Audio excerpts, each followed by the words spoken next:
할렐루야. 피곤하시지만 또 이렇게 성서대학에 들어오신 여러분들을 주의 이름으로 축복하고 또 주의 이름으로 사랑합니다. 오늘 또 복된 배움의 시간 되기를 바랍니다. 다 같이 찬송 한 장 부르고 기도하고 시작하겠습니다. 찬송가 288장. 예수를 나의 구주 삼고 성령과 피로써 거듭나니 이 세상에서 내 영혼이 하늘의 영광 누리로다. 이곳이 나의 간증이요 이것이 나의 찬송일세. 나 사는 동안 끊임없이 구주를 찬송하리로다.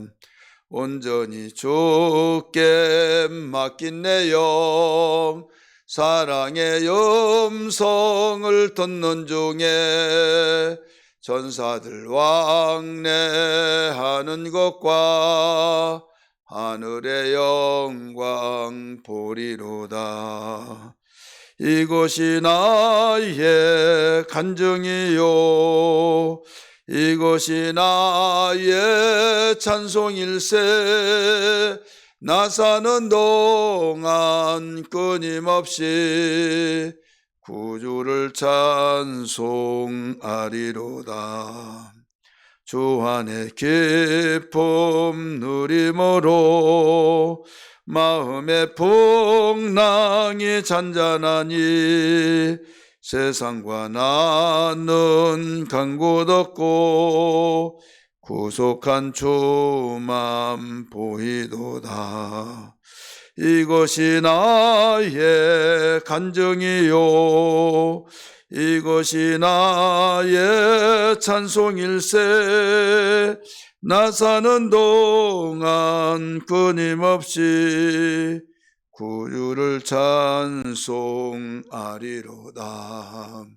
이것이 나의 간증이요 이것이 나의 찬송일세.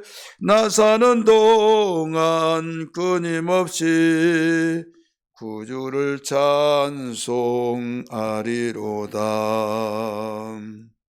우리 기도하겠습니다. 예수님 감사합니다. 오늘 또 새벽 기도회를 마치고 또 이렇게 성서대학 들어와 함께 공부할 수 있는 시간 되게 하심을 감사합니다.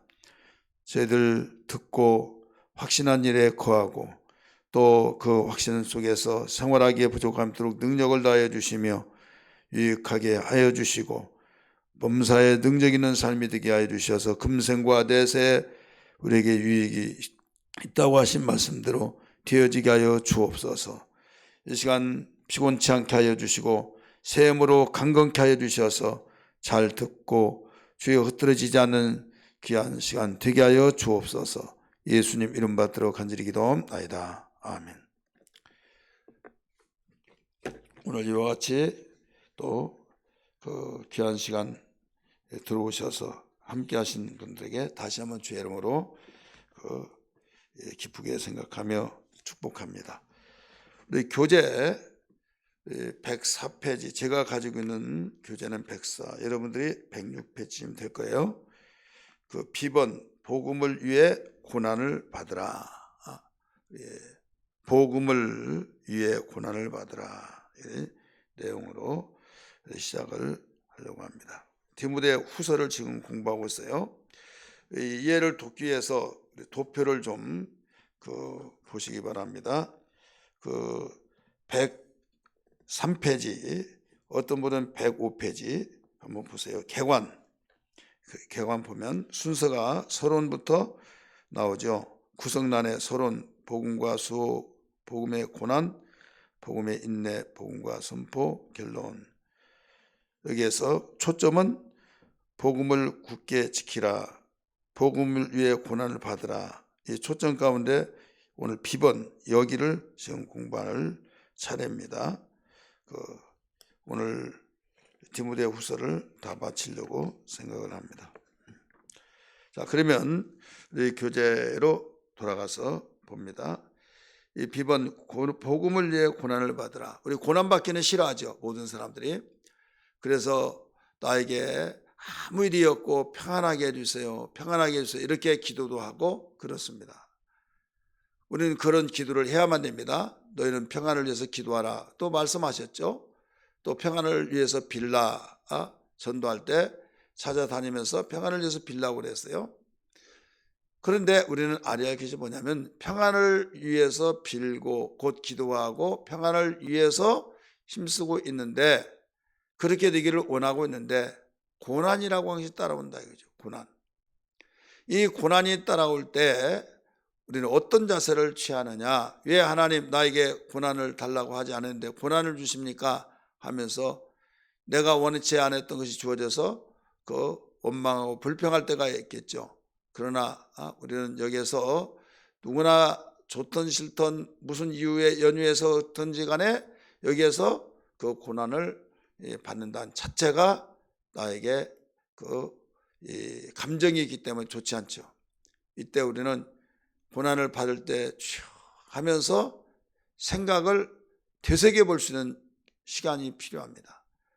이 주여 할 때 짤막한 몇 초밖에 되지 않는데 그 몇 초라고 한 그 시간이 어마어마한 나의 그 신앙생활에 있어서 어느 길로 가느냐, 하나님과의 관계를 맺고 위로를 받고 또 정말 모든 문제를 수습하며 해결하는 그 길로 가느냐, 아니면 하나님과 관계가 차단되어지고 하나님을 등지고 완전히 곁길로 사망의 길로 가느냐, 하나님의 도움과는 영원히 굿바이 해버리는 그런 그 시간이 되느냐. 짤막한 주여 하는 그 순간에, 주여 하는 사람들은 대부분 주님과의 관계를 맺지만은 주여 소리가 안 나오는 사람, 불평 원망하고 짜증으로 일관된 사람, 그런 일관된 사람들은 벌써 주님과 이 생각을 나눌 수 없는 시간이죠. 그래서 이 고난이 왜 올까, 왜 왔나, 아주 쉽게 드러난 건 있어요. 전도하다가 고난 받았다, 이것은 당연한 것이고 또 주님이 말씀하셨고 그래서 위로를 바로 받을 수 있지만은 무슨 영문인지 모를지라도 우리 생활 속에 이런저런 고난이 있다 이거죠. 그럴 때는 우리가 정밀조사를 진단을 받기 위해서 검사를 해야 하듯이 우리에게는 묵상하며 기도하며 또 성경을 읽으며 이때 계속 주님과 사귐이 있어야 될 줄 믿습니다. 오늘 비번의 주제는 복음을 위해 고난을 받으라 했기 때문에 함축되어져서 우리가 어떤 분별을 더 깊이 생각하지 않더라도 우리가 피하려고 하지 말고 고난을 받으라 했기 때문에 우리는 일부러 받을 필요 없지만은 고난이 주어질 때 피하지 말아라 이 말이에요. 주여 고난을 받으라고 해서 나에게 고난을 주시옵소서 그렇게까지 기도할 이유는 없어요. 그러나 모든 걸 감당케 해달라고. 고난을 위해서, 어떤 고난이 복음을 위해서 전도를 하다가 주의 뜻대로 살려고 하다가 고난 받으면 이 모든 걸 능히 감당하게 해달라고. 이것이 고난을 받는 자세죠. 그래서 이 사실들을 잘 우리 의미를 되새기면서 생각해야 될 줄 믿습니다. 1번, 바울은 그리스도를 위한 고난을 인내하라고 명령한다. 2장 1절에 7절 말씀하고 있죠. 바울은 디모데에게 먼저 은혜 가운데서 강하라고 명령을 하고 난 뒤에 충성된 사람이 가르치고 또 다른 사람을 또 가르치고, 이때 알아야 할 것은 병사와 같은 그리스도의 병사라는 사실을 항상 알아야 된다. 병사는 고난을 받는 거죠. 여러분, 군인이 고난이 없는 군인은 있을 수가 없어요. 첫째로 육체적인 고난뿐만 아니라 내 마음대로 살 수가 없죠. 국가의 부름을 받으면 거기에 매여 있죠. 내가 거기에 매여 있고 내 생각과 달리 이거 하라 하면 하고, 하지 말라면 하고, 하지 않고 오직 내 의지와 내 뜻이 있는데도 완전히 내 뜻 의지를 펼쳐나갈 수 없고 거기에 특수 사회인 군대 모든 체제대로 움직여 나갑니다. 이거죠. 우리는 주님이 부르신 복음을 위한 부르심을 받은 그 병사로서 이와 같다 이걸 가르쳐주고 있죠. 그래서 교훈에서 같이 봅니다. 그리스도의 병사로서 모든 그리스도인은 주를 향한 일편단심과 엄격한 자가 훈련과 부지런한 생활 태도를 갖추며 인내해야 된다. 그래서 군생활에 인내하지 못하면 자살합니다. 인내하지 못하면 만기 제대를 할 수가 없어요. 종종 군대 가가지고 자살 이런 일이 일어나죠. 불상사들이 일어나요. 이것은 인내하지 못해서 그래요. 옛날에 그 군대 갔다 온 사람들이 야, 나 만기 제대했어. 당연하게 만기 제대지. 그러면 중간에 그 다 마취하고 중간에 누가 도망 나오냐 이런 생각을 했어요. 근데 군생활하다 보니까요, 만기 제대라는 것이 얼마나 큰 축복이고 얼마나 큰 그 다행이요, 얼마나 큰 아무라도 만기 제대 못하는구나 이걸 느꼈어요. 다른 사람이 다 군대 갔다가 제대하면 나오니까 다 만기 제대다 생각하는데 내부적으로 보면 사고가 많이 일어나요. 훈련 받다가 아니면 총기 사고 또 익사 사고 자살 뭐 이런저런 뭐 별의별 사고들이 많이 일어나요. 그래서 만기 제대는 정말 아무나도 하는 것이 아니구나 이것을 알 수가 있어요. 여러분, 우리는 인내라는 것이 이렇게 중요합니다. 우리 훈련 받으며 인내. 그래서 오직하면 성령의 9가지 열매 가운데서도 오래 참음이라고 하는 인내라고 하는 열매가 있지 않느냐. 그래서 반드시 우리가 되새겨야 할 내용입니다. 3번입니다.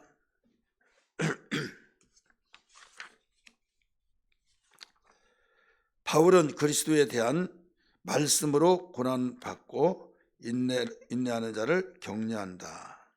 바울은 신자의 부활이 확실하고 그리스도인들은 주님과 함께 다스리고 또 그리스도를 거절하는 사람들은 그리스도에게서 거절을 당해요. 그러면 우리는 복음을 위해서 살아가고 또 우리가 복음을 위해서 우리가 주님과 함께하고 그렇기 때문에 천지를 지으시고 우리의 인류의 구세주가 되신 바로 주님과 함께하는 것이 얼마나 영광스럽냐 이거죠. 그렇기 때문에 고난받는 것도 우리가 좋은 하나님 말씀대로 고난받으라고 한 것이 이런 것 때문에 그렇구나. 죄 때문에 고난받는 것도 있지만은 의를 위해서 좋은 일을 하다가 욕을 얻어먹는 것이 있듯이 천국 가라고 인도하는 이것이 전도한 것이 얼마나 귀합니까? 살리는 거죠. 그런데도 불구하고 오해 속에서 욕을 하고 계속 그 등 돌리고 이런 사람들 있죠. 그때 주님은 격려하십니다. 그래서 주님이 격려하심으로 우리 인내하고 최고 이 통치자가 격려하면 모든 걸 다 해결되는 거예요.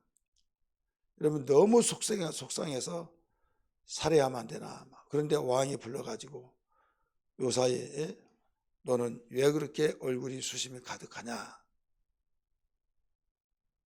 한번 다 말해봐라 했을 때 마침 그 기회다 해서 말을 다 이야기했어요.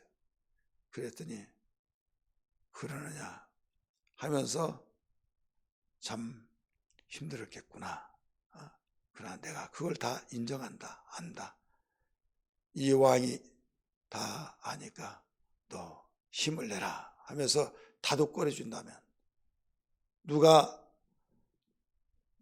입술로 오르락 내려가면서 계속 비난한다 할지라도 그게 나를 무너뜨릴 수 있을까요? 왕이 나를 격려하고 왕이 나를 인정하고 왕이 나를 힘내라고 하는데 그 말 한마디가 모든 어려움을 눈 녹듯이 다 녹여버리고 새 힘이 생긴다 이거죠. 우리는 신앙이란 건 그래요. 우리 같이 신앙 생활을 하잖아요. 믿음이 있는 사람도 없는 사람도 오늘 처음 나온 사람도 교회만 다녀서 그 신자라는 분이지 말한 것 보면 생각하는 것 보면 불신자보다 더 못한 사람들이 있다 이거죠. 그러니까 그 생각이 맞지 않으니까 별의별 생각을 말을 통해서 상처를 줄 때 얼마나 힘들겠습니까? 그러나 주님 때문에 내가 이 자리에 왔고 주님 때문에 전수를 듣는다 하면서 주님의 위로를 받아야지 그것을 통하여서 기분 나쁘다 뭐다 하면요 신앙생활 못해요. 그래서 우리는 어떤 일이 있더라도 우리가 주님의 위로를 받는 것이 큰 힘입니다. 교훈 같이 읽습니다. 우리에 대한 그리스도의 신실함은 그리스도에 대한 우리의 신실함에 달린 것이란 사실은 우리에게 위로와 위안과 도전을 준다. 우리의 신실함, 우리의 참신한 이 생활은 주님이 반드시 보증하신다. 주님이 인정하시기 때문에 위안을 받고 소망을 가져야 된다. 그리고 우리는 더 잘해보려고 하는 그 확신과 용기를 북돋준다 이거죠. 4번, 바울은 선한 일꾼의 특징에 대해 설명한다. 선한 일꾼에 대한 특징을 설명해 주었어요. 예를 들어서 바울은 디모데에게 그리스도의 군사로서 이런 말을 하잖아요. 그리스도의 군사로서 고난을 견디라고 권면을 주고 그리스도의 일꾼에게 신실함이 필수임을 예를 들어서 설명하고 있어요. 자, 그리스도의 군사로서 또 하나는 뭐라고 그랬어요? 그리스도의 일꾼에게 그리스도의 일꾼이에요, 일꾼. 또 뭐라고 했어요? 그리스도의 군사, 주님이 부르시는 군사, 주님이 그 일시키는 일꾼. 자, 일꾼이 누구예요? 나의 주인이요, 나의 왕. 이러면 그 말하면 다 해결된 거 아닙니까? 이게 바로 특징이에요. 선한 일꾼, 살리는 일꾼, 왕이 명령하신 그 말씀 따라 움직이지는 일꾼, 왕이 오라면 오고 가라면 가고, 그리스도의 군사는 싸워서 이겨야만 된다 이거죠. 이게 선한 싸움이죠. 우리 교훈 같이 한번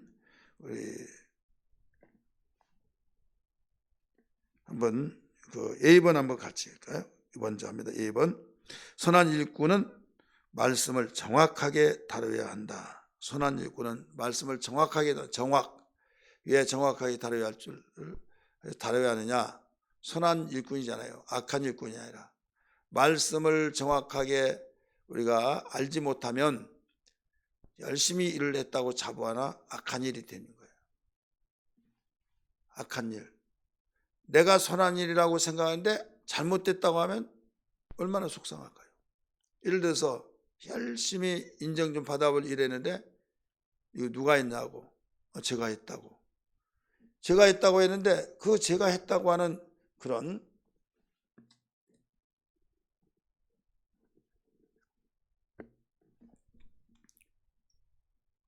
제가 했다고 하는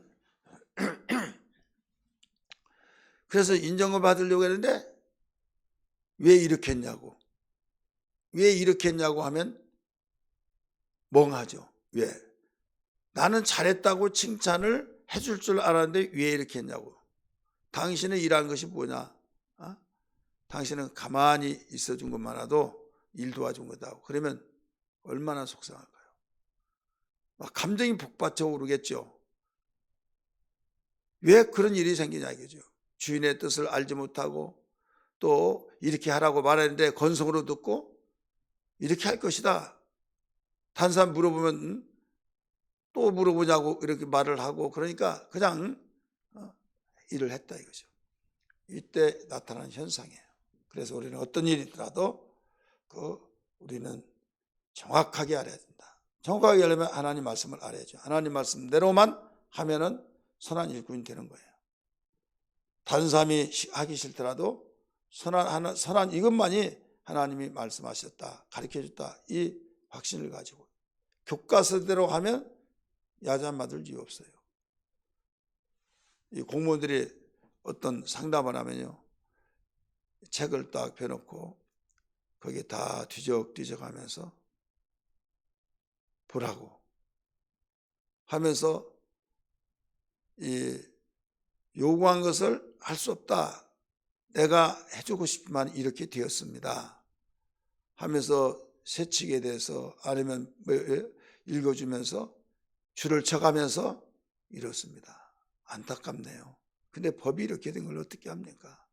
할 말이 없는 거예요. 안타깝다고 무조건 다 해주면요 나중에 문책 받습니다. 법이란 건 그래요. 그래서 우리는 하나님 말씀이 우리 하나님의 법으로서 우리가 살아야 할 표준 기준이 되기 때문에 정확하게 선한 일꾼은 반드시 알아야 된다, 다루어야 된다 이거예요. 입원을 안 했다고 이렇게 하는데요. 2번은 고난의 본이 되신 예수 그리스도와 고난에 대한 자신을 경험한다. 우리 통과합니다. 3번 지금 하고 있어요. 말씀의 고난을 받고 인내한 자를 격려한다. 지금 4번을 하고 있어요. 내가요? 원위치 다시 합니다. 우리 2번입니다. 비번의 2번. 바울은 고난의 본이 되신 그리스도와 고난에 대한 자신의 경험을 말한다. 고난과 그 인내라고 하는 것을 잘 알죠. 고난을 인내하지 못하면 견뎌낼 수가 없어요. 그러다 보면 한 번에 그 기억력이 다음에 또 고난에 대한 것이 다가온다. 그러면 겁을 내요. 그래서 우리는 어떤 일이 있더라도 주님이 나와 함께 하신다. 이 확신을 가지고요.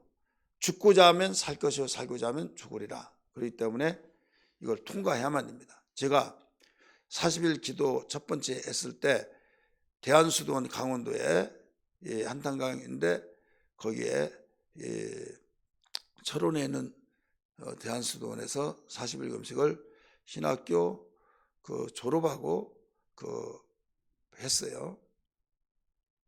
그런데 그때 어떤 분이 왔습니다. 와가지고 같은 방을 쓰니까 이야기를 해요. 이야기하는 핵심 제가 하려고 하는 것이 뭐냐면 자기는 이번에 목적이 일주일 정하고 왔다는 건데 일주일을 마치고 가는 것이 그 소원이라는 거죠. 그럼 일주일 못 마칩니까? 그래서 저는 40일 결정하고 왔는데 자기는 3일쯤 되면 완전히 복통이 일어난다 했어요. 복통. 그래 도저히 못 참겠어 가고 이것이 7번째 왔다는 거예요. 일주일 동안 금식하는데 3일째 되면 완전히 장이 뒤틀려가지고 숨 넘어가려고 너무 고통스러워가지고 나중에 실패하고 내려가고 그럼 내려가면 또 괜찮다는 거예요. 그러면 장모님한테 얼마나 예단을 맞았는지 다시 결정하고 또 오고 또 그렇고 그러니까 그때 경험이 있어서 이제는 금식하면 그때 딱 떠오르니까 못하겠다는 거죠. 그래서 제가 죽을 각오가 안 됐구만요 하면서 죽으시라고 죽으러 온 거 아니냐고 말을 했어요. 정말 그렇게 하면 될까요? 절대 숨 넘어가지 않는다. 그래서 제가 그한테 또 가려고 한 거예요. 그래서 아니 이걸 참아야지 않느냐. 참아내지를 못하는 거예요. 그래서 하루만 더 참아봐라 그래서 하루가 지옥 같겠죠. 참았어요. 또 이러면 도저히 못 참겠다. 하루만 더 참으라 해서 나중에 일주일을 채우는데 그가 얼굴이 화색이 돌아와요. 너무 기뻐가지고. 여러분 한번 내가 어떤 고난으로 인해서 그 트라우마가 있어서 그 생각이 계속 떠오르면요. 그 고비를 넘기지 못하면 그 고비 때가 되면 계속 갈등이 생겨요. 통과해야만 됩니다. 통과해야 될 줄 믿기 바랍니다. 우리가 신앙생활에서 굉장히 중요한 내용이에요. 그래서 예수님이 죽기까지 복종했다고 그랬잖아요. 교훈 같이 읽습니다. 본문의 능력은 고난으로 제한받지 아니하며 다른 사람의 구원은 복음을 위해 받는 고난을 값지게 한다.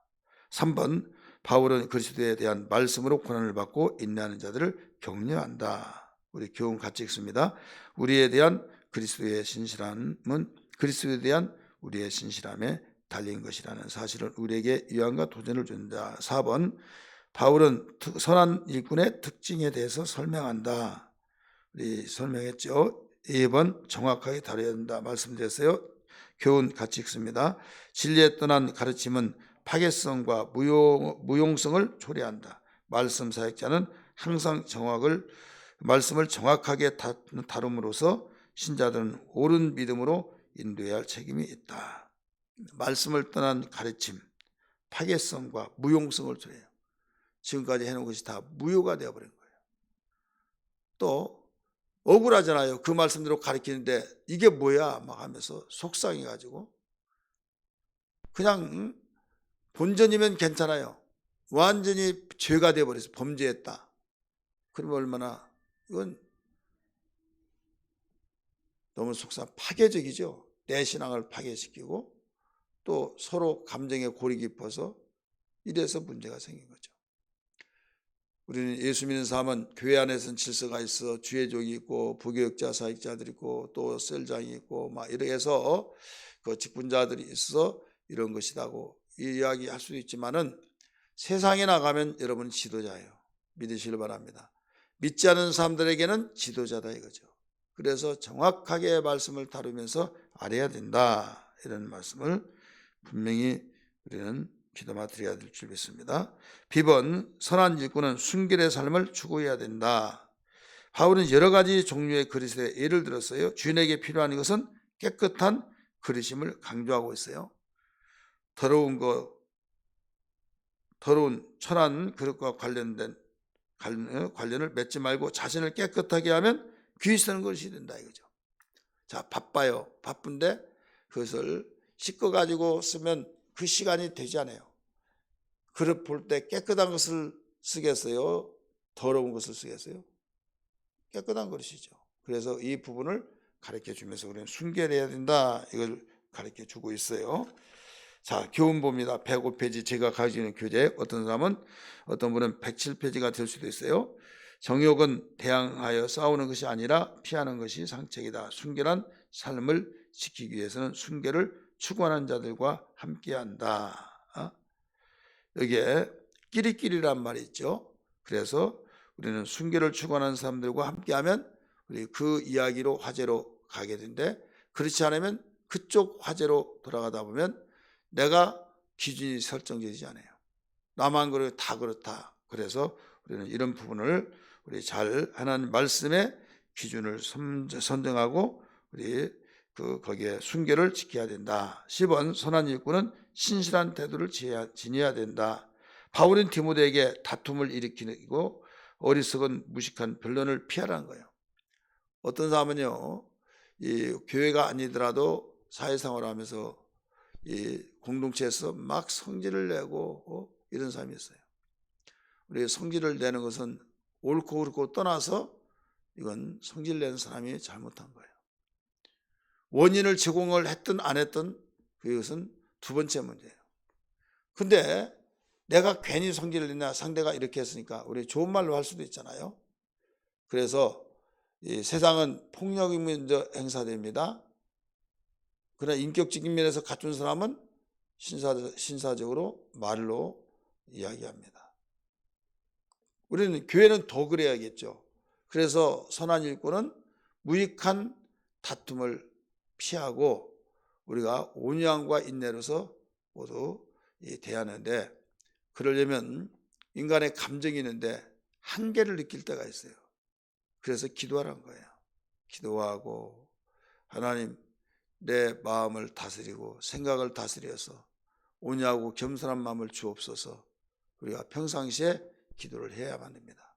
온유하고 겸손한 이런 마음은 무슨 마음이냐면 좋은 마음이죠. 좋은 밭. 여러분 좋은 밭이 그냥 됩니까? 아니잖아요. 풀뿌리 다 뽑아내고 나무뿌리 뽑아내고 돌멩이 걷어내고 다 그런 것을 갖고 나왔을 때 좋은 밭이 되는 거예요. 그 시간이라는 거 있는 거예요. 시간. 그 평상시에 이 훈련, 경건의 훈련이 되지 않으면 절대로 선한 일꾼, 신실한 태도가 나올 수가 없습니다. 꼭 같이 공동체 생활하면 그런 사람들이 있어요. 그래서 듣기는 속히 하고 말하기는 더디하라 이렇게 성경은 가르쳐주고 있죠. 잘 듣고 듣다 저기면 제가 한 말씀 드려도 될까요? 하면서 말하는 그 사람, 어렵게 이긴 사람이 말 한마디야 조용해지죠. 근데 말끝마다 나타나서 막 성질을 부리고 말끝마다 나타나서 씩씩거리면서 하면요, 또 발작 났구나, 발광하고 있구나 하면서 한 대 흘러버리는 이런 사람이 있어요. 그러니까 조용하기는 조용한데 자기가 무서워서 그런 줄 알고 있어요? 아니에요. 속으로 비웃어요. 세상 사람들은 뭐라고 하는지 알아요? 자, 미친 개를 우리가 불불 가리지 않고 보이지 않는데 막 물어 뜯으려고 하는데 어떻게 하냐? 피해야지. 안 물리려면. 이런 세상 사람들이 그런 말을 하고 있죠. 예, 그 분위기를 분별하는 거죠. 우리 교회에서는 그렇지 않지만은 또 더러운 그런 사람도 있더라 이거죠. 우리 항상 선한 일꾼으로서 신실한 태도를 지녀야 된다. 이 부분을 우리 모두 다 다툼을 일으키고 또 어떤 사람은 무식한 변론을 하는데 그걸 피하고 또 다른 사람을 대적하고 이런 일들이 있어요. 말씀에서 벗어나서 어떤 일이 있더라도 이 무익한 다툼 피하고 온유와 겸손으로 우리 서로 대하자, 이런 말씀입니다. 10번 복음 안에서 경고히 서라. 경고히 서세요. 복음 안에서 경고히 서라. 복음이란 뜻이 무슨 뜻이에요? 깊은 소식이란 뜻입니다. 깊은 소식이라고 하는 것은 이 세상의 뉴스, 좋은 뉴스마 그것이 깊은 소식은 소식이지만 복음이라고 말할 수 없어요. 복음은 모든 세계 사람이 어린아이 할 것 없이 또 시대를 초월해서 인종을 초월해서 모든 세대를 초월해서 다 똑같이 기뻐할 줄 알아요. 여기서는 기뻐한데 여기서는 기뻐하지 않아요. 예수를 죽이고 기뻐한 자들이 있었잖아요. 기뻐해서 제비를 뽑아서 예수님의 옷을 나눠 가졌잖아요. 그럼 복음 하면 깊은 소식. 야, 예수가 죽었대. 야, 신난다. 이제는 우리 발쭉 뻗고 자겠다.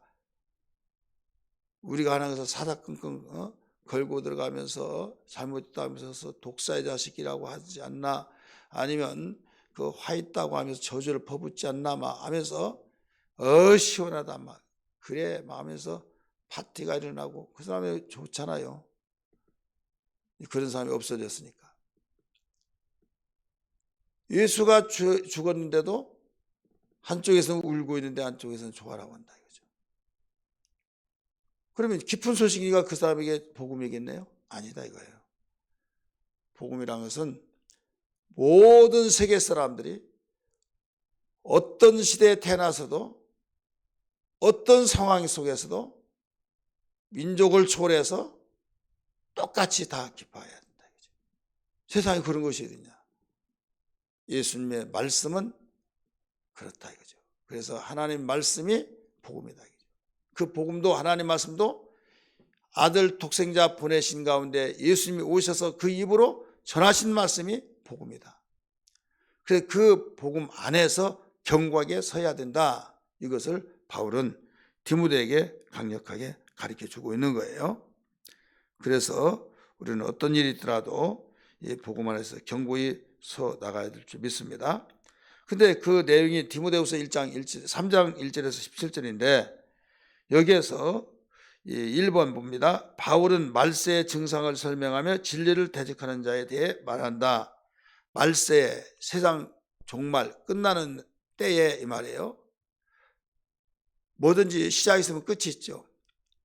삶이 날 때가 있으면 죽을 때가 있고 세상이 시작될 때가 있어 이제 끝날 때가 있다 이거죠.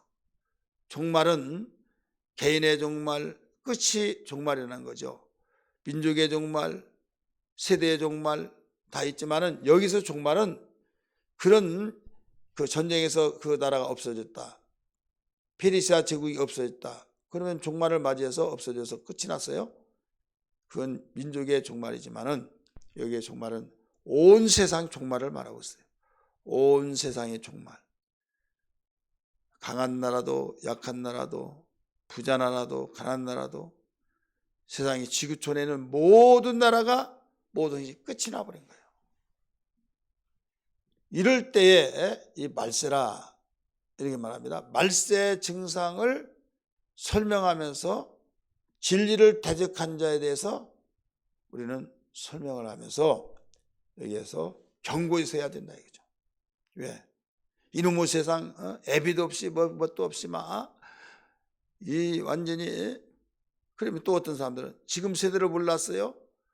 애들을 무서워할 줄 알아야 된다고 막 하면서, 그러니까 말을 못하죠. 그리고 이제는 어른이 아이들을 눈치 보니라고 이런 시대가 되었다 이거죠. 그럴 때 말 한마디 제대로 못하고 왜 교회를 못 나왔습니까? 그러면 우리 아들이 가지 말라고 그랬어요. 우리 딸이 가지 말라고 그랬어요. 아니 언제부터 딸이 명령을 하고 딸이 가지 말라면 가고 하라면 하고 하지 말라면 안 하고, 가정에 조용하게 가정의 평화를 위해서 그렇습니다. 맞아 그런 분위기 속에서 우리가 어떻게 복음 안에서 경고에 서겠습니까? 그러니까 우리는 복음 안에서 경고에 서야 할 것은 뭐냐? 말세 증상을 알아야 할 거 아니에요. 우리 성경 잘 아는 말씀인데 그거 한번 볼까요? 디모데후서 3장. 디모데후서 3장. 너는 이것을 알라. 말세에 고통하는 때가 이르러 사람들이 자기를 사랑하며 돈을 사랑하며 자랑하며 교만하며 비방하며 부모를 거역하며 감사하지 아니하며 거룩하지 아니하며 무중하며 원통함을 풀지 아니하며 모함하며 절제하지 못하며 싸나우며 선한 것을 좋아하지 아니하며 배신하며 조급하며 자만하며 쾌락을 사랑하기를 하나님 사랑보다 더하며 경건의 모양은 있으나 경건의 능력을 부인하니 이 같은 자들에게서 네가 돌아서라 하면서 9절까지 쭉 나와요. 그러면서 이런 사람들에게 돌아서라. 돌아서려면 어떻게 해야 되겠어요? 돌아서고 싶지 않는데 돌아서야 된다. 힘들겠죠. 그래서 우리 경고해야 된다 이거죠. 세상이 다 온통 그렇게 흘러가고 있으니까 역으로 나간다는 건 힘든 거예요. 항상 순리대로 산다 이건 쉽죠. 영리로 산다 어렵죠. 근데 순리가 다 맞냐? 하나님의 편에서 순리는 진리예요. 근데 세상의 순리는 바로 진리의 반대로 나가요. 그래서 어느 잣대로 순리냐에 따라서, 그래서 하나님의 편에서 볼 때 순리는 진리대로 가는 것이에요. 잘 들어야 말입니다. 사람 이 세상의 모든 그 세상 지구촌이 흘러가고 있는 순리는 하나님과의 반대다 이거죠. 그럼 우리는 누구를 기쁘시게 하고 어떤 방향을 잡고 살아야겠습니까? 하나님 기준에서 복음 안에서 살아가야 된다 이거죠. 그러면 세상이 흘러가는 영리가 되는 거예요. 세상으로 기준하면 하나님에서는 순리지만은. 그러니까 뭐가 일어나요? 순리 속에서 서로 순리라고 하니까 싸움이 일어나요. 하나님 편은 이게 순리다. 세상에서는 이게 순리다. 아니 순리가 아닌데 순리라고 그래요. 그래서 예수 믿는 사람을 세상은 그들의 생각이 옳다고 보니까 핍박을 하고, 예수 믿는 사람들은 핍박을 받으면서 억울해서 돌아서려고 하지만은 너는 복음 안에 경고히 서라. 경고히 서라는 거죠. 이게 순리다. 이게 맞다. 충돌이 나니까. 그래서 어느 나라 어느 시대든지 복음이 전파된 그곳에서는 핍박이 따라왔고 여기에서 갈등이 일어나 계속 여기에서 핍박 속에서 박해까지 받았다 이거죠. 그래 목숨까지는 순교자들이 나타나고, 그들이 볼 때는 그들이 뚫뚫 뭉쳐서 그 사람을 왕따시켜서 참 외롭고 고독하고 너무 정말 내가 뭐 때문에 이렇게 살아야만 되나, 갈등이 일어나겠어요 안 일어나겠어요? 그래 확신에 서야 된다. 복음 안에서 경고해야 된다. 이걸 가르쳐줬어요. 많은 사람이 지금 세상이 어떤 세상인 줄 알고 이렇게 전도하냐, 이 세상이 어떤 세상인 줄 알고 교회 나가냐, 세상이 지금 어떤 세상인지 알고 지금 왜 이러냐 저러냐. 세상이 원하는 대로 한다고 한다면 우리는 세상의 종이 되어요. 하나님 말씀을 떠나야만 됩니다. 여러분, 하나님의 종이 되어야겠습니까? 세상의 종이 되어야겠습니까? 하나님의 종이 되어야 해요.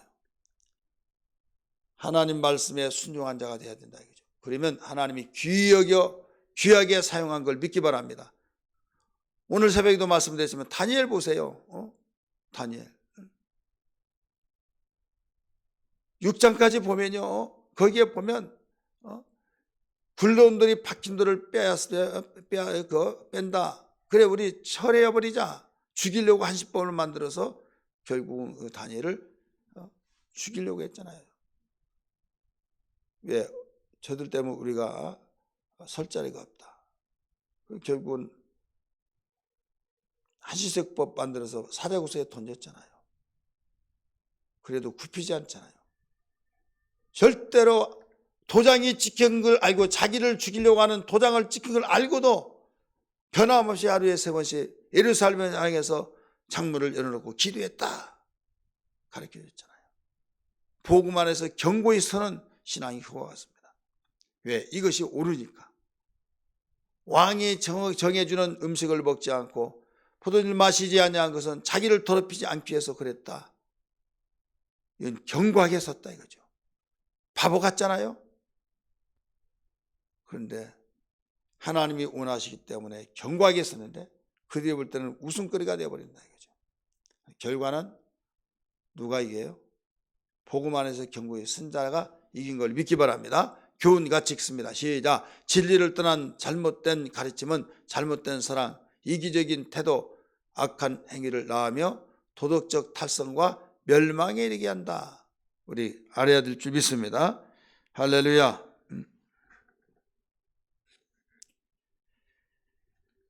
2번 봅니다. 바울은 복음을 위한 충성으로 인해 고난받으며 인내할 것을 설명한다. 복음을 통해서 충성하고 거기에 따라오는 여러 가지 부작용, 다시 말해서 이 고난을 받고 그럴 때 인내를 통해서 우리가 살아야 하는데 거기에 대해서 이유를 설명해 주고 있다 이거죠. 바울은 자신이 복음에 충성함으로써 받은 고난이 얼마나 많은가를 쭉 설명하고 있는 거죠. 이건 내가 모자라서 그런 거 아니다 이거죠. 그러는 것이다 이거죠. 하나님 말씀대로 복음을 전파하고 하나님 말씀대로 살게 하려 한다면 그동안에 자기들의 패턴대로 살았다 이거죠. 자기들의 습관대로 살았는데 그 습관을 당장 버리려고 하다 보니까 얼마나 억울하냐 이거죠. 성질이 나죠. 그래서 핍박한 거예요. 그러나 이것만이 살 길이다. 그러면 해야 된다 이거죠. 안 하면요 나중에 뒤처지고 설 땅이 없는 거예요. 시대가 바뀌어져 버려요. 가령 부동산 있죠. 옛날 복덕방이라고 그랬어요. 부동산 자격증이 있어야 된다. 처음부터 있었던 거 아니에요. 그냥 자기가 사람들 다 말 잘하고 성사가 잘 된다 하면서 우리 좀 소개해줘요 소개해줘요 해서 이렇게 하다 보면 소문 나가지고 그 간판 붙이고 자기의 삶에 터전이 되어진 사람들. 부동산 오늘날부터 자격시험이 있다. 국가 자격증 시험입니다. 그럴 때 뭐 그러냐, 자격증 따가지고 왔는데 아무것도 모르더라 해가지고 그거 무시해버렸다 이거죠. 그런데 계속적으로 자격증 음상을 법으로도 이제 거기에서 제재를 하고, 그래 경력이 있는데 자격증이 없어요. 그래서 경력이 없는 자격증이 있는 사람의 자격증을 사가지고 걸어놓고 하고 있어요. 누가 볼 때 사장이라고 하는데 나중에 문서 그거 붙이는 거 보니까 사장이 따로 있어요. 이거 어떻게 된 거냐 물어보니까 그 사실을 이야기하더라 이거죠. 그것도 알면 이제는 신고하면 처벌을 받죠. 그래서 나중에 처음에는요 나와서 잠시 교육만 받으면 기존에 했던 사람은 다 주겠다. 그래도 끝까지 안 해요. 지금은요 얄짤 없습니다. 그러니까 우리는 법대로 따라가면 탈이 없어요. 하나님의 법은요 반드시 그대로 되어집니다. 결국 이깁니다. 법이 이겨요. 주먹이 이기냐 법이냐, 법이 이긴다 이거죠. 피팍은 욕하고 방해하고 그걸 피팍이라고 한다면 밖에는 주먹으로 폭행해서 죽이는 거예요. 그래서 순교자가 나타나는 거예요.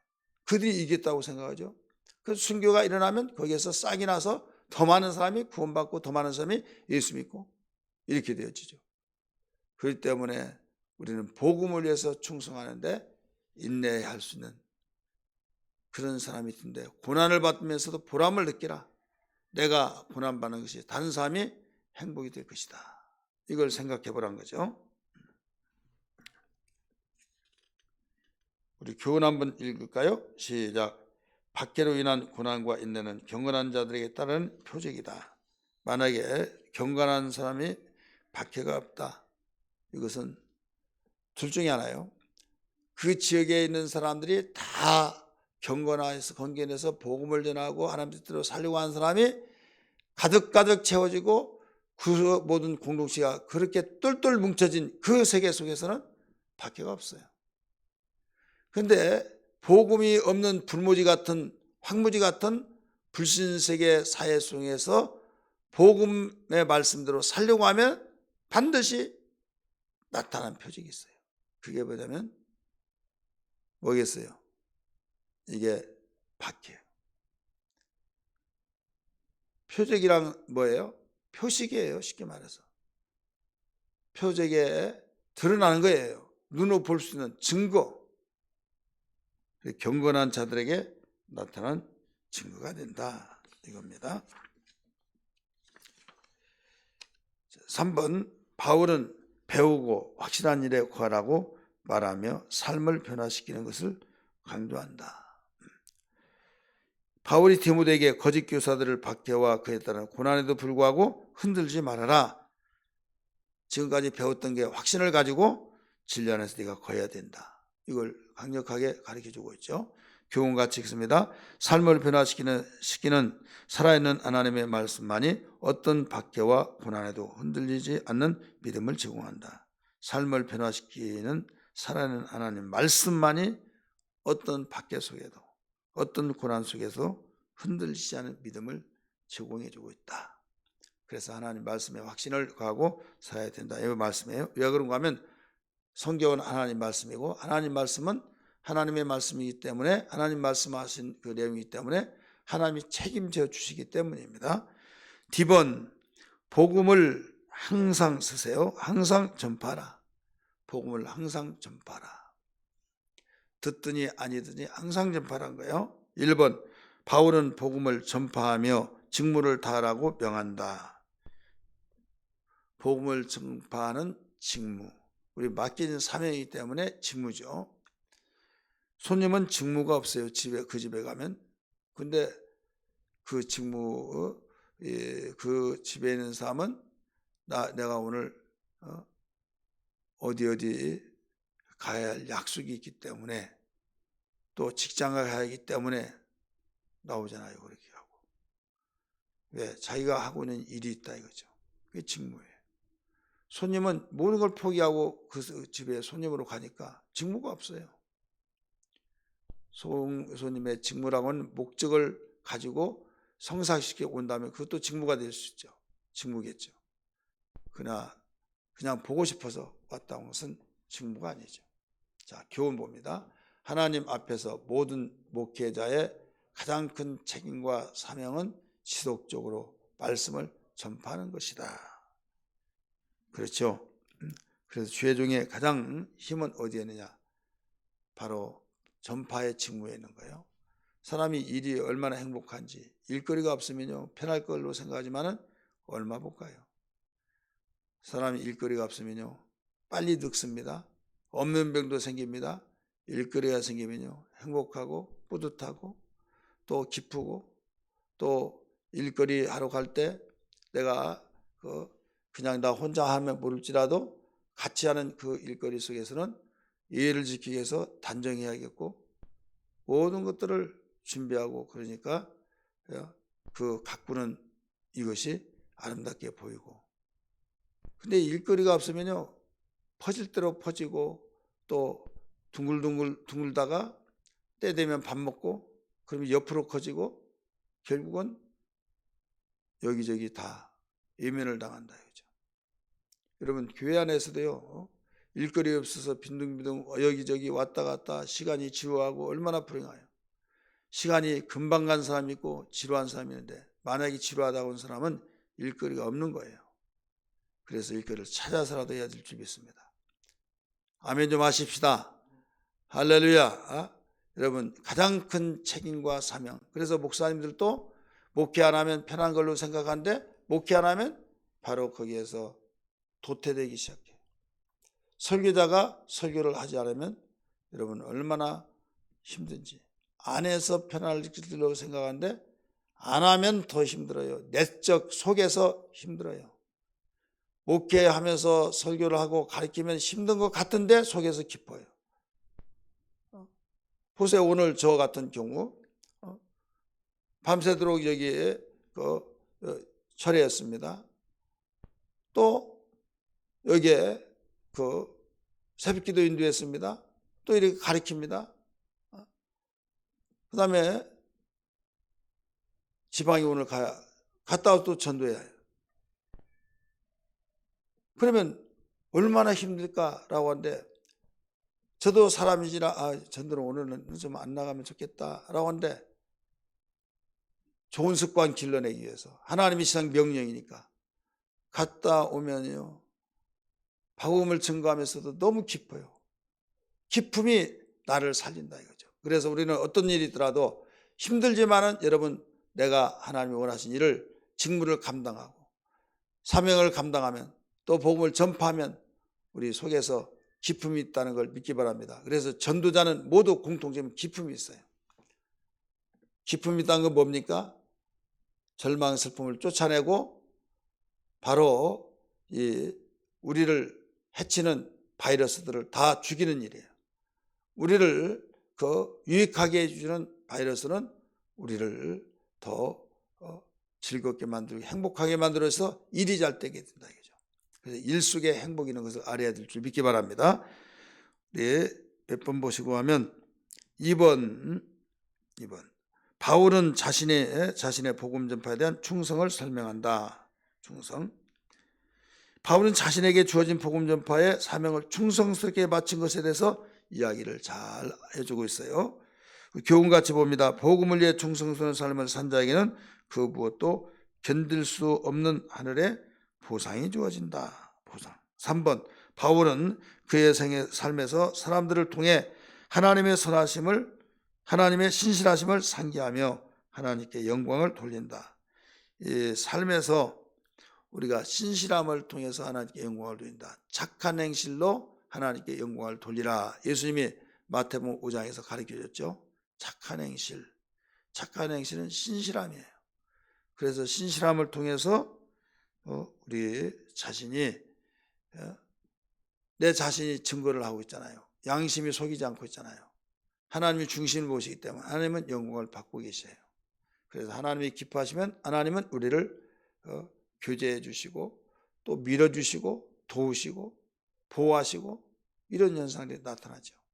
그래서 어마어마한 우리는 신실함을 통해서 하나님이 우리를 돕고 축복하신 것을 볼 수가 있죠. 우리 교훈 한번 같이 읽습니다. 시작. 하나님은 모든 인간이 연약하기 때문에 어려운 시기에 힘이 되어줄 친구를 주셨다. 하나님은 모든 인간에게 친구를 주셨어요. 그분이 누구예요? 예수 그리스도요. 신실한 친구. 또 우리에게 진실한 친구가 있죠. 믿음 안에서 친구. 그래 믿음 안에서 친구가 되지 않으면요. 자기에게 불리하다고 하면 다 등 돌립니다. 믿음 안에서 신실한 친구는 어려울 때 더 힘을 주고 격려하며 함께합니다. 그리스도를 본받아서. 그래서 우리는 예수 그리스도를 우리의 구세주지만은 그분이 우리의 영원한 친구시고 이 땅에 계시면서 우리에게 친구라고 말씀하셨어요. 그래서 좋은 주님의 진실한 친구를 우리가 모시고 있다는 것을 영광스럽게 생각해야 될 줄 믿습니다. 결론 봅니다. 바울은 마지막 문안 인사를 해요. 에베소에서 그 아볼로를 가르치셨던 브리스가와 아굴라 부부와 신실한 동료 오네시모 집에 문안을 하라고 말을 합니다. 또 에라스도와 드로비를 걱정하면서 디모데에게 겨울 전에 속히 오라고 요청을 하고 여러 동료들의 문안을 전하면서 주의 은혜를 구하고 있습니다. 지금 디모데에게 편지를 쓰었어요. 그리고 디모데에게 모든 것을 문안하면서 결론을 내리고 거기에 있는 모든 식구들을 문안하고 있죠. 우리 주제 봅니다. 디모데후서 주제는 사역에서의 고난과 오래 참음입니다. 주제가 그래요. 디모데후서의 주제는 사역에서 고난과 또 오래 참음입니다. 사역하려면 고난이 따라오고 고난 따라오면 참아야 된다 이거예요. 논리적으로 말하면 사역한다고 해서 깊어가지고 날뛴데 영광이 주어진 줄 알았더니 고난이 먼저 주어지네요. 야, 내가 이러려고 여기 왔나? 제가 아는 어떤 분은요, 목회를 하는데 개척교회에 안 되니까 여기는 질이 나빠서 가고 해서 수리해서 목회를 하더니 그 지역으로 또 이사해서 나중에는 천호동으로 갔어요. 천호동 왜 갔냐고 그랬더니 아유 완전 보기 싫어서 거기를 쌀래 하면서 그래서 나중에 거기 또 이사 갔어요. 어디로 하면 금곡으로 갔어요. 금곡. 그래서 이제 거기 가면 잘할 줄 알았더니 이제 제발 좀 한 군데 있으라. 그렇게 멀리 옮겨버리면 다시 시작하는 거 아니냐. 그래도 그분 개척 예배 드린다고 그래서 몇 번 갔어요. 그런 사람 한두 명이 아니에요. 그런데 한 번은 더러워서 못하겠대요. 목회. 왜 그러냐고 그랬더니 설교를 안 듣는데요. 말도 안 들어 처먹고 막 하면서 목사님 설교 잘 듣고 설교 말씀대로 잘 순종하면 누가 목회 못할 사람이 있고 누가 재미없다고 할 사람이 있겠냐고 누가 행복하지 못하다고 말하겠냐고 목회는 그런 거예요. 그랬더니 난 홍 목사는 그렇게 마음이 좋아가지고 그런지 모르겠지만 나는 안 그렇다고. 나는 성질이 빌어먹어서 그러나 모르겠지만은 지가 죽든 내가 죽든 지가 하든 내가 말든 둘 중 하나를 택하지 나는 절대로 그렇게는 홍 목사 같으면 목회 못하겠다는 거예요. 그러더니 정신 차리라고 목회는 그런 것이라고 그런 거 모르고 목회자 됐냐고 그랬더니 중간에 예수 믿고 목사 됐거든요. 나중에는 정말 그만둬 버렸어요. 이야기를 들어봤더니 아무것도 아니에요. 설교하다가 말 듣지 않으니까 내가 지금 먹고 살 것이 없어 이러고 있는 줄 아십니까? 막 하면서 내가 목사 되기 전에 이렇게 해서 돈을 벌었고 이렇게 했는데 하면서 당신이 내가 말 듣지 않으면 나 당장 나는 때려치우더라도 얼마든지 먹고 살 거 있다. 그래 교인들이 그때 아이고 목사님 우리가 잘못했으면 그럴 줄 알았죠. 여러분 그러겠어요? 힘으로 가더니 교회 안 나와버려요.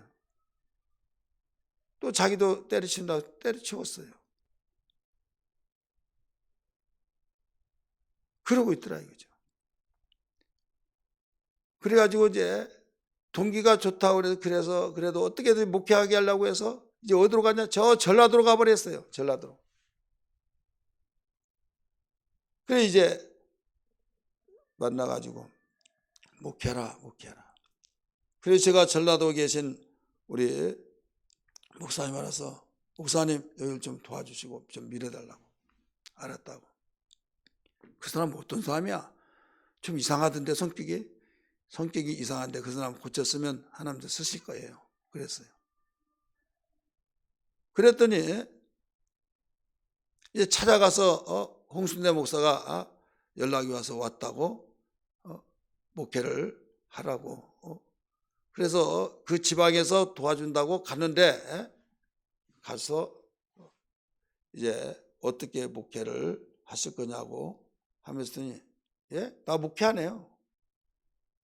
그래가지고 다시 와가지고 나만 얼마나 참 그렇게 됐어요.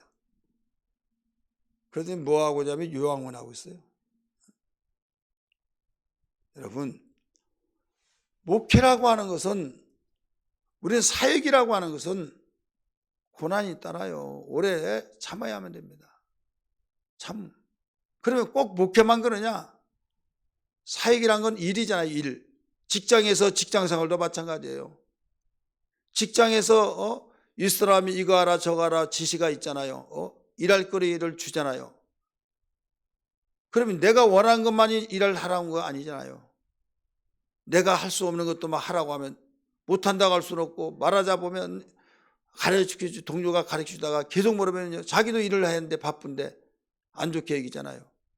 그러니까 거기서 성질이 나가지고 에이 치사스러워. 절 있으면 중이 떠난 거지 뭐. 해가지고 나 사장 되겠어. 그렇게 해가지고 사업 차리는 사람들 있죠. 그 사람 백발백중 그 사람이 실패해요. 어디로 가든지 일을 하는 것이, 우리가 숨쉬고 있는 이상 일을 해요. 전업주부도 이러면 일이에요. 일. 전업주부가 얼마나 힘듭니까? 알아주지도 않고 일하는 태도 나지 않고. 근데 오늘 할 일이 뭐, 오늘 집에서 놀면서 뭐 할 일도 없고 뭐 했는지 왜 이걸 안 했냐고 그러면 얼마나 속상하겠습니까? 고난이 따라와요. 전업주부도. 성질, 당신 해보라고 막 하고 싶지만 오래 참아야 해요. 전업주부도. 우리는 모든 일이, 우리는 내가 생각했던 환상이 아닙니다. 고난이 고난. 사회가 하려면, 일을 하려면 이 고난을 참아내야 된다. 목회자도 마찬가지고, 일반 모든 성도도 사회생활하면서도 마찬가지고, 학생들도 마찬가지고, 군인도 마찬가지고, 뭐 어떤 누구든지 일을 한다면 다 고난이 온다. 농부들도 여러분 농부에 잘 가르쳐 줬잖아요. 농부 씨 뿌리는 비유 잘 가르쳐 줬잖아요. 씨를 뿌리고 가꿀 때 적외선 타가지고 막 자외선에 타가지고 막 얼마나 새카맣고,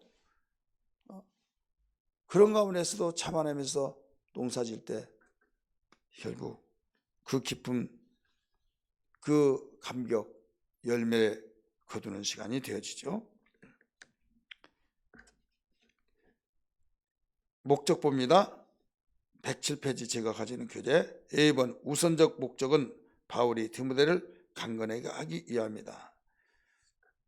우선적 목적이 있어요. 우선 목적은 강건하게 하기 위함이다. 디모데가 나이가 어리다 보니까 세상에 경험도 적고, 근데 교회 성도들은 나이가 많고 세상에 연륜이 많고, 그러다 보니까 이게 핸디캡이에요.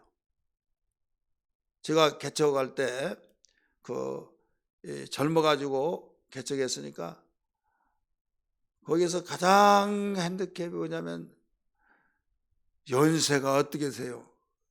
앞뒤가 맞지 않아요. 나이가 얼마나 되는데 연세라고 했더니 목사 이제 전사 주혜종이라고 해서, 주혜종은 나이 물어본 거 아닙니다.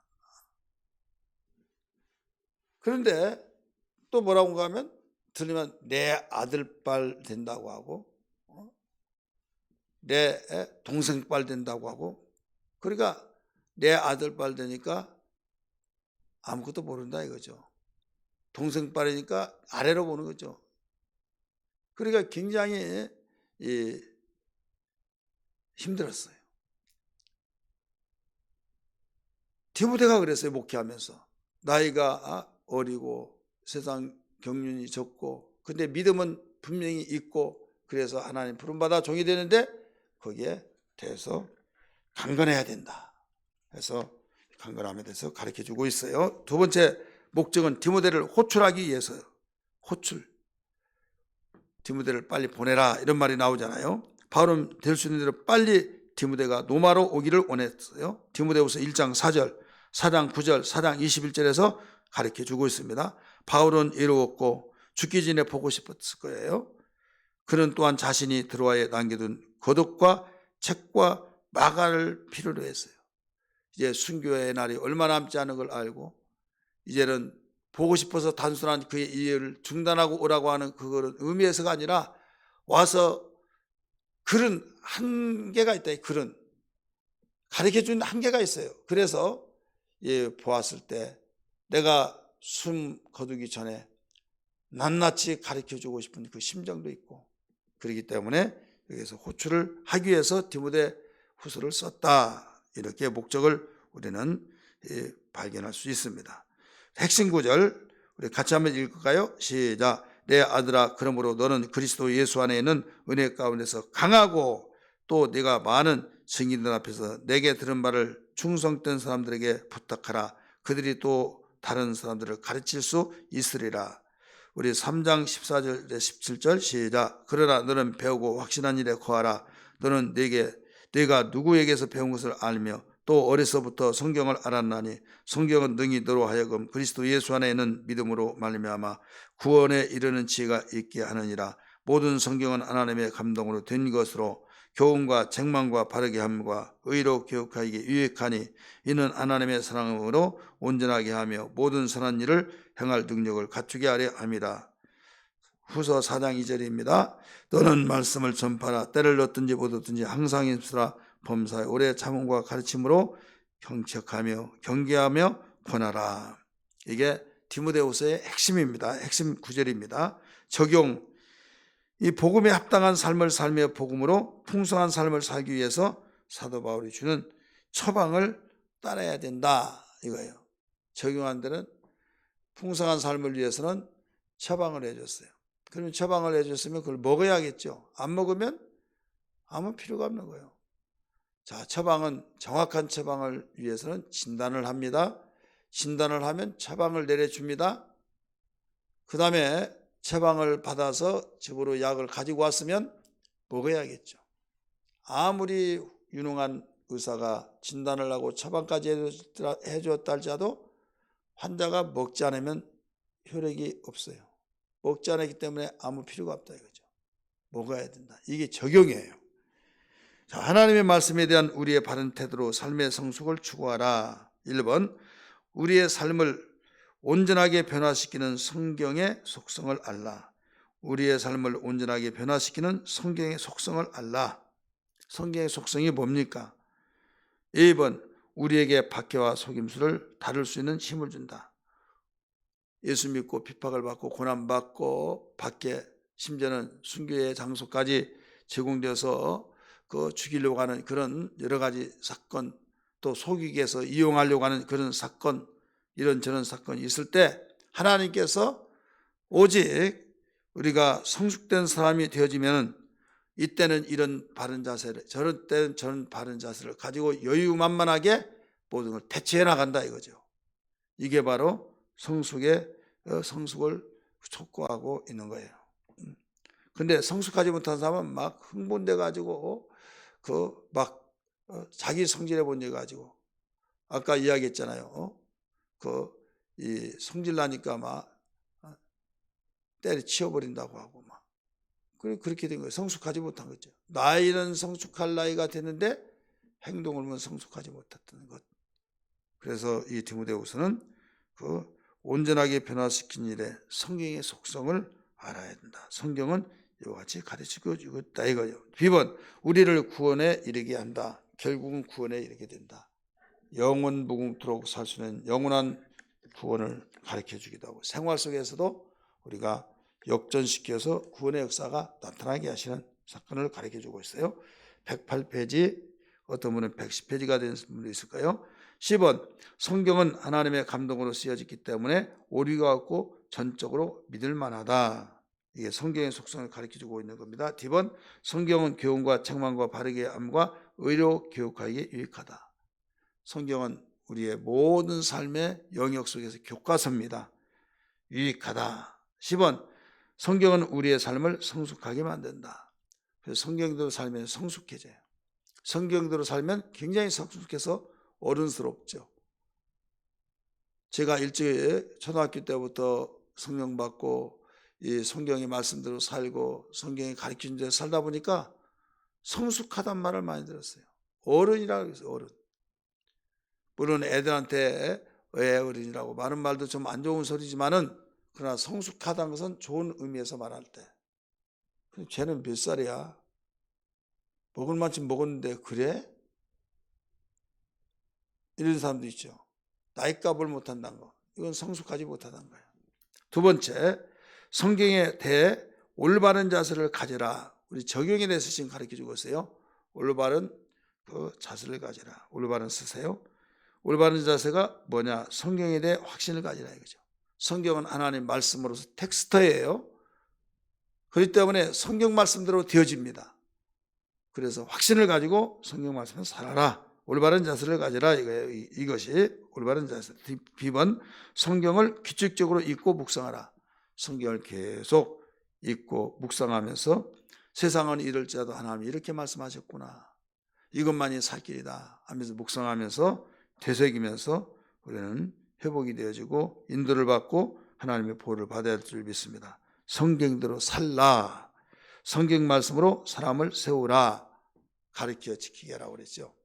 우리 성경 말씀대로 살고 내가 살면 교사가 되죠. 그래서 너희들도 이렇게 살아야 된다 하면서 사람을 세우는 일에 이르기까지 이런 목적을 우리에게 적용시켜서 가르쳐주고 있습니다. 질문 있으면 말씀하세요.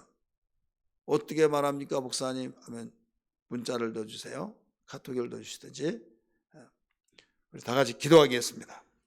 주님 뜻대로, 우리 한번 찬송 부르고 1절만. 주님 뜻대로 살기로 했네.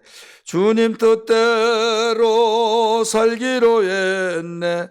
주님 뜻대로 살기로 했네. 뒤돌아서지 않겠네. 뒤돌아서지 않겠네. 예수님 감사합니다. 오늘 또 디모데후서를 마쳤습니다. 저희들 배웠던 모든 내용들이 성령의 역사하심으로 생각나게 하시고 저희들 적용시켰던 말씀들을 적용시켜 나가는 지혜가 되게 하시고 능력이 되게 하셔서 영원히 후회하지 않는 성숙한 자가 되게 하시고, 하나님 성숙한 자로서 이제는 가르치고 또 주님 지도자를 세울 수 있는 사람을 아버지 키우는 세우는 자들이 다 되게 하여 주셔서 제자를 삼는 자가 되게 하여 주옵소서. 오늘 또 영광받기 합당하신 예수님 이름 받들어 기도하옵나이다. 아멘. 수고드렸습니다.